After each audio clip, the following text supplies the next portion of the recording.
Hi there, it's been a year since I first shared a video about garden design. Back then, everything lived on paper. Knowing your space, knowing your lifestyle, choosing a color palette and understand your plants before they ever went into the ground. But a garden doesn't stay on paper for long.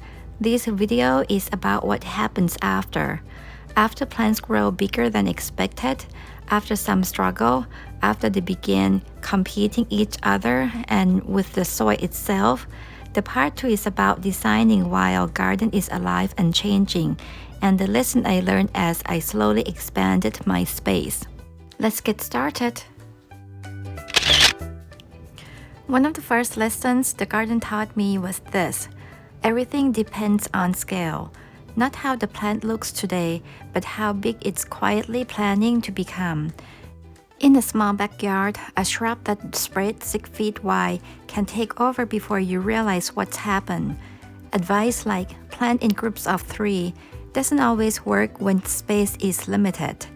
When plants outgrow their space, the garden started to feel crowded, even if the garden began with the best intentions. The size of your landscape should always guide the size and number of plants you chose.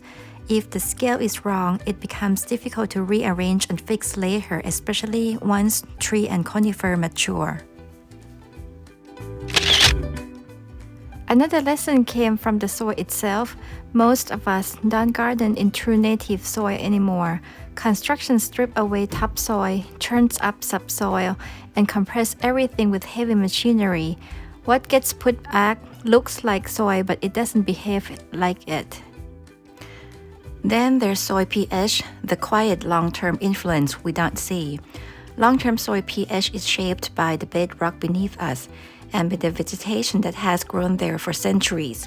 We can adjust it temporarily, but it almost always drifts back.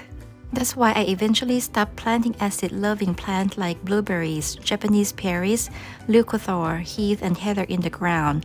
They struggle year after year no matter what I try to help. For a plant like that, container or confined space like raised beds and retaining walls are a better solution. They allow control instead of constant frustration. Shade taught me one of the quietest and most important lessons. It's not only about how much sun a plant received, it's also about what's happening underground and foliage color response to shade. Living next to the wooded area, I learned that tree roots matter just as much as light. Most tree roots live in the top 6 to 24 inches of soil, but they extend far beyond the tree canopy. That depth is exactly where we plant herbaceous perennials. From the moment a new plant goes into the ground, it's already competing for water and nutrient. They need more water than expected while they establish, and sometimes much longer, simply because they are sharing space with mature tree roots. I also learned that shade changes with the seasons. Evergreen plants growing under the deciduous tree lost their protection in winter. Once the leaves fall, those plants are suddenly exposed, not only to cold, but to the intense winter sun and light reflecting off snow. That exposure can cause stress and winter burn, even in plants that looks perfectly peppy all summer. One exception in my garden has been hellebores. They benefit from seasonal light, full sun in winter, support growth and bloom, and part shade in summer for protection. That balance makes them especially well suited to planting beneath deciduous trees. Foliage color also shifts in shade. Chartreuse tends to turn greener, and burgundy or purple foliage often loses its depth because more muted. Two colors I have found that hold well in shade are blue and variegated white. These two colors help brighten the darker areas, while dark foliage planted in deep shade make a space even darker. Once I understood this, many of my past failures finally made sense. For herbaceous perennial, I often plant closer than what the tags recommend, usually about 30 to 50% of what is recommended for spacing. This helps the garden feel faster and suppress the weeds. It also creates more intentional look sooner. But this doesn't work for everything. Plants that are prone to disease like phlox or peony need good air circulation. Irises taught me a hard lesson.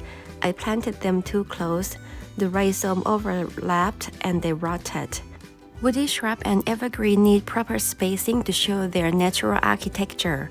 When placed too close together, their branching and structure can't truly shine.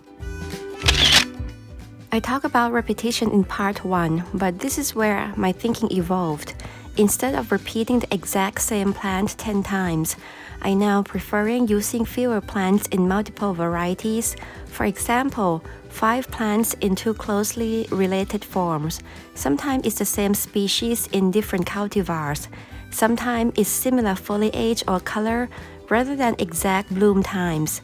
The result still reads as meadow-like drift, but it's slightly different bloom time and more visual depth.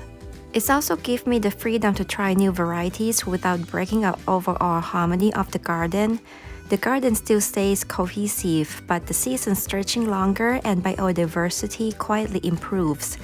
If one plant struggles, the entire area doesn't fall with it. Overall, the repetition becomes something you grow into, not something you force all at once. I no longer design the whole garden at once. I start with a small section, I live with a section, I watch it through a full year, sometimes 2.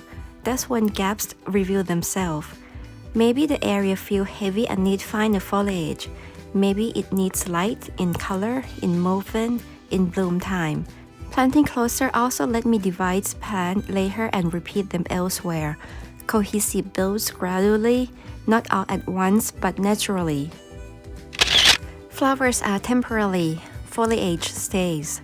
Over time I learned that not all foliage behave the same, especially in the shade. Some color, especially dark burgundy purple, fade or become dull green. Chartreuse become less bright. Some texture feel too heavy when repeated.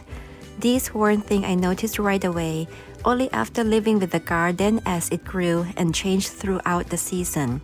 Once I pay attention to foliage of plant I choose, the garden felt calmer and more balanced, even when nothing was in bloom.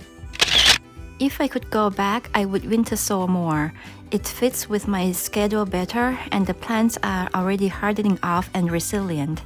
I would also learn propagation earlier. Many plants like sedum are incredibly easy to multiply. Cutting don't have to be waste, they can become the next chapter and next section of the garden. Watering has been my biggest challenge. Hand watering is best for me but takes time. Drip irrigation saves time but brings new problems. Clogs, glitters damage. They find their water source, especially for the small 1/4-inch tubing. I've seen the commercial landscape use 1/2-inch line. I'm now planning to hire a professional to help install a system that's more durable. Time matters too. Garden design is not a fixed plan. It's a long conversation between you, your space, your plants, and time.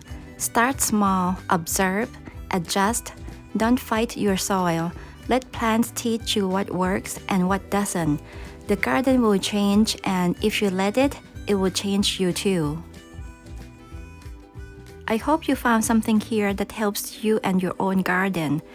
Thank you for watching. Until next time, bye!